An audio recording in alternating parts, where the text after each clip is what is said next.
Good afternoon and welcome to Salem at Work, the show about local business and workforce development. I'm your host, JD Shin from the Salem Area Chamber of Commerce. Welcome to the show. Throughout this show, we'll be discussing business efforts in our community and how they're impacting us. In today's show, we'll be talking about the Career Achievement Network, also known as the NET. The NET is an initiative to build a community and to invest into the workforce of tomorrow. My guest today is Tony Frazier, CEO of Insight Incorporated. Tony, welcome to the show. Thank you. Glad to have you today. So let's just fire off the questions and start with what can you tell me about the NET? So the NET is a vision for bringing the community together to catalyze support for workforce development. As we look at the demographics in our region, there's over 60,000 young people in the state that fit a demographic called opportunity youth. And that's defined by being ages 16 to 24, not working, not in school. So if we look specifically at Marion County, we're roughly at 5,000 young people that fit that demographic, not working, not in school, which means they're not contributing to their own cause and they're not contributing to the community. And so it has a very real financial impact on our local communities. And in fact, the report called The Economic Value of Opportunity Youth states that for every one of those young people that are out there, it's a very real cost to the taxpayer of $13,900 per kid per year, right? I say kids, it's youth and young adults really is what we're talking about, right? But if you take the 5,000 people in Marion County and you do the math on that, rounding off to 14,000, it's roughly $70 million a year that it's costing taxpayers in Marion County for every year that we choose not to address this challenge. Wow. What is the challenge? It's engaging what we call this emerging workforce, which we're finding is not so emerging. And so the NET was created to create that first-time work experience space for those young people. Because in talking to employers, one of the things we realize is that if young people are going to learn how to be in the workplace, they need to be there. And so what the NET does is it has three basic pillars, I call them. One is a soft skills component, and then that's coupled with a work experience, which is 200 hours. And then the third piece is an evaluation component. So they're evaluated every 50 hours through that 200-hour work experience against a list of soft skill sets, right? So the work experience allows us to see whether or not they can take the application of the soft skills in the classroom learning experience and apply them in the workplace. The other thing that the NET does for local communities is build that network of first-time work experience spaces, right? So we're saying that the NET is a regional outreach mechanism. So for us, that means Lynn, Marion, Polk, and Yamhill counties. And what that does then is creates a system that attempts to create a job-ready standard for the region, especially as it relates to soft skills. So then it shouldn't matter as a young person if I take my work experience at a nonprofit in Polk County or a for-profit in Yamhill County, the net outcome would be the same. And the cool thing is we've worked with local employers, both with our High Performance Consortia group and in partnership with the Chamber, reaching out to some of the smaller employers in our region, in our area, to build a coalition for the support of what we're calling an essential skills certificate. And then the idea is that over time, the community members are working together to help these young people reach a certain standard, and so over time that certificate gains credibility. Okay. Yeah. That's a huge undertaking. What kind of population, or you discussed the population already. For one, I'm really curious as to how those young adults are being found. But more importantly, how many of them are just here within our local area? Yeah. So in our local area, if we talk Marion County, we're roughly 5,000 to 6,000. Now, again, that's 16 to 24, and actually what we're saying in our region is to 26, because it's a little bit shockingly, we have lots of 20-somethings, thousands of them, who have never held a W-2 job, right? Never. Never. Never. Right. And it doesn't mean necessarily that they haven't worked, Okay. because they might have done some yard work, some under the table kinds of things. Maybe they babysat a little bit here and there. But we have lots of young people who have never experienced going to work every day, checking in, punching the time card, and working a full day and a full week, 40 hours a week, right? So that brings with it a certain sets of challenges. The other thing we have is employers who are saying that their people need soft skills. I've had them tell me, just give me someone who can get along, and I'd be glad to train them myself, right? So that's a very real challenge that's out there. So we're 5,000 to 6,000 of those young people in Marion County.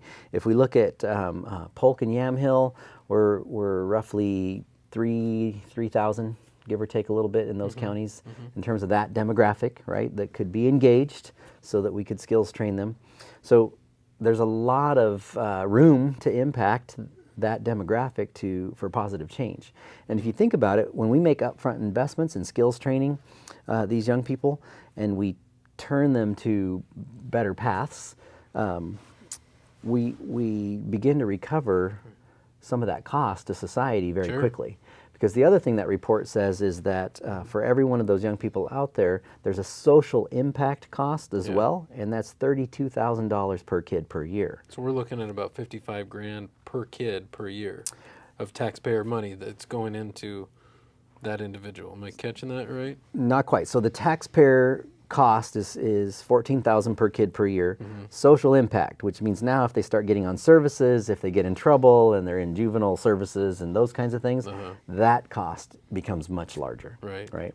Wow. The other thing I think I'd point out is oftentimes in our communities we talk about at-risk youth, right? And the general definition within our communities of that is the kids who are getting in trouble.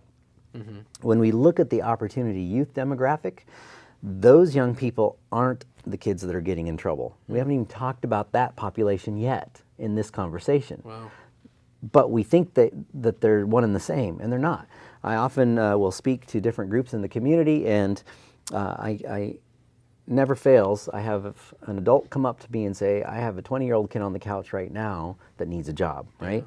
And so what I'm finding is this demographic, the opportunity youth demographic, sometimes these young people are coming from dual income families. Both parents work, both parents earn income, and the young person really doesn't know where they want to go and what they want to do. And so we have a culture and a society now that's not pushing kids out to work so much, and there's several factors probably that play into that.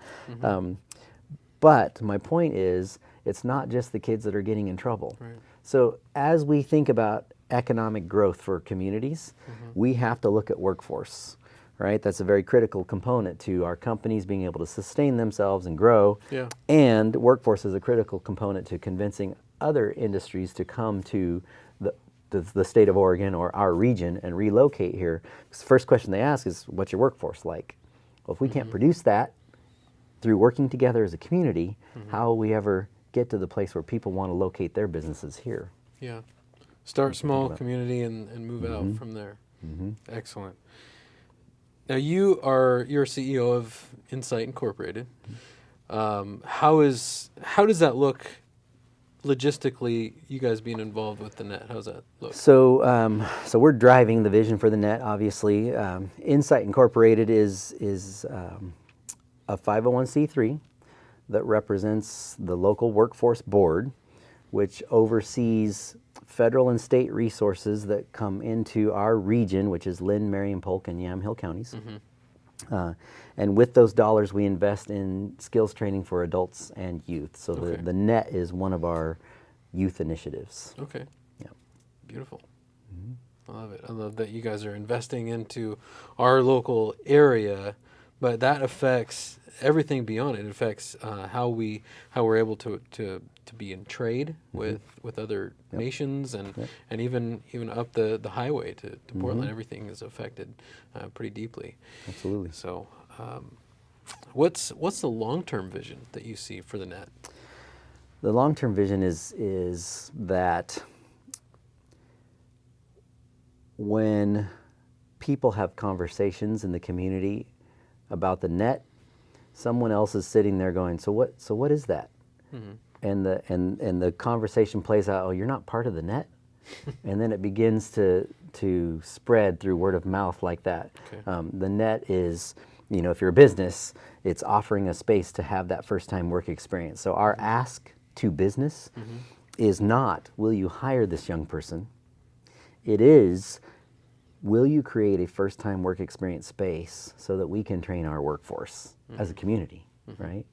And we started the net with the notion that businesses would want to do that if they were only asked. And so in some of our local partnerships, we've created mechanisms to get out and ask them to build those pieces. Sure. Yeah.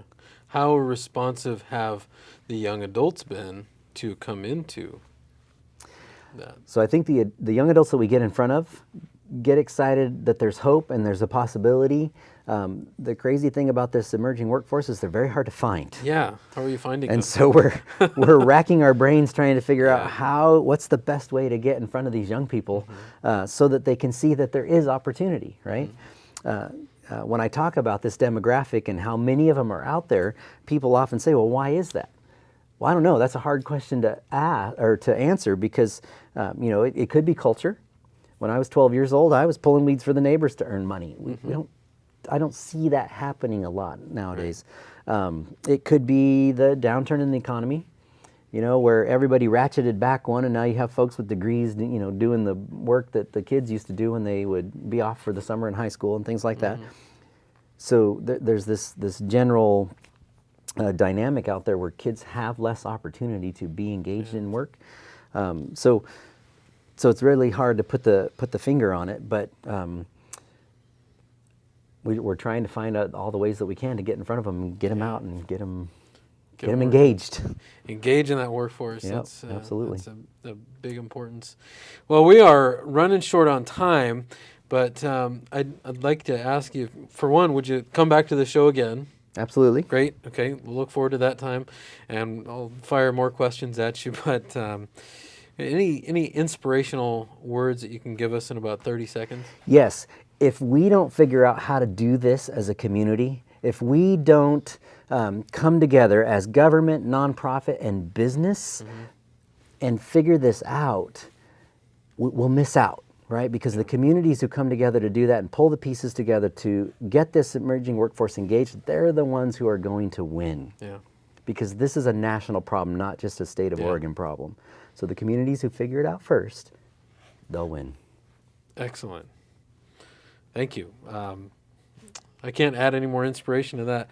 Thanks for joining us on this edition of Salem at Work. I'll see you next time where we will continue our discussion on business and workforce development in our local community. Till next time, have fun. Thanks for joining.